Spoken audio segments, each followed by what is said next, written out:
ప్రొద్దుటూరు టీడీపీలో టికెట్టు రాజేసిన మంటలు ఇంకా చల్లారడం లేదు. ఎగిసెగిసి పడుతూనే ఉన్నాయి.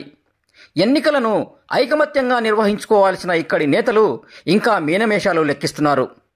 ఎవరికి వారే యమునా తీరే అన్న చందంగా వ్యవహరిస్తున్నారు. టికెట్టు కేటాయింపునకు ముందు దాకా ప్రొద్దుటూరు టీడీపీ ఇన్ఛార్జ్ బాధ్యతలు సమర్థవంతంగా నిర్వహించిన ఉక్కు ప్రవీణ్ ప్రస్తుతం సైలెంట్ అయ్యారు. ఈ ఎన్నికల్లో తాను నిర్వహించాల్సిన బాధ్యతపై ఇంకా ఓ స్పష్టతకు రాలేదనిపిస్తోంది. టికెట్ వ్యవహారంలో తనకు అన్యాయం జరిగిందని ప్రవీణ్ రెడ్డి ఆత్మీయుల ముందు కన్నీళ్లు పెట్టుకున్న విషయం తెలిసిందే. అదే టికెట్టును సీనియర్ నేత వరదరాజులరెడ్డికి ప్రకటించి చాలా రోజులే అయ్యింది. ఎవరు కలిసొచ్చినా రాకపోయినా వరదరాజులరెడ్డి మాత్రం తనదైన శైలిలో ప్రచారాన్ని ముందుకు తీసుకెళ్తున్నారు.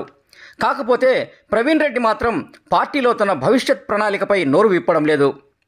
ప్రజాగలం యాత్ర కోసం టీడీపీ చీఫ్ చంద్రబాబు ప్రొద్దుటూరు వచ్చినప్పుడు కేవలం హెలిప్యాడ్ వద్దకు మాత్రమే వెళ్లి కలిశారు. అయినప్పటికీ చంద్రబాబు ప్రవీణ్కు పార్టీ పరంగా తగిన న్యాయం చేస్తామని హామీ ఇచ్చారు.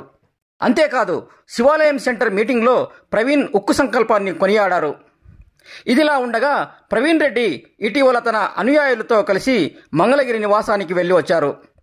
అక్కడ చంద్రబాబు లోకేష్ను కలిసి వచ్చారు కూడా. అయినప్పటికీ ప్రొద్దుటూరు టీడీపీ ప్రచారంలో ప్రవీణ్ ఎక్కడా కనిపించడం లేదు. ఆయన మనోగతం దగ్గరగా ఉన్న కార్యకర్తలకు సైతం అంతుచిక్కడం లేదనిపిస్తోంది. ప్రస్తుతం నామినేషన్ల పర్వం కూడా మొదలు కానుంది. అయినా ప్రొద్దుటూరు టీడీపీ నేతలు కలిసి రాకుండా ఉన్నారు. అయితే ఇక్కడ చెప్పుకోవాల్సిన ముఖ్య విషయం ఏంటంటే ఉక్కు ప్రవీణ్ పెదనాన్న కమలాపురం మాజీ శాసనసభ్యుడు వీరశివారెడ్డి 2 రోజుల నుంచి చంద్రబాబుపై తీవ్ర వ్యాఖ్యలు చేస్తున్నారు. ప్రవీణ్తో పాటు తనకు టికెట్టు ఇవ్వకుండా తీరని అన్యాయం చేశారంటూ ఆరోపణలు గుప్పిస్తున్నారు. అందుకే తాను ఒక్క క్షణం కూడా టీడీపీలో ఉండబోనంటూ కుండబద్దలు కొడుతున్నారు. ఈ వ్యాఖ్యలు ఇప్పుడు జిల్లా వ్యాప్తంగా సంచలనం సృష్టిస్తున్నాయి.